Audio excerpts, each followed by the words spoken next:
So this is the Vintage Coach Pocket Bag, style number 9875. This bag was made in the US sometime I would estimate in the late 80s to early 90s, and it's in the color black. So this is a shoulder bag. The strap here is adjustable on both sides, as you can see. It's got a turn lock closure on the front and a gusseted pocket under this front flap.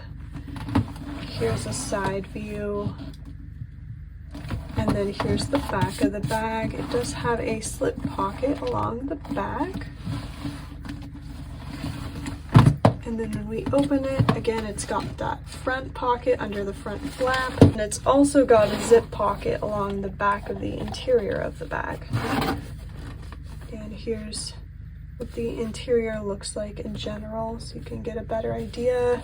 And then it's also got the Coach Creed stamped along the back of the bag here, along that zip pocket. I'll insert a photo as well so you can see it more clearly up close. So anyway, that is the pocket bag. I just wanted to share it with you. It did just arrive in our online vintage store, so if you wanted to check it out, I will leave the link below, of course. But otherwise, thanks for watching and see you next time.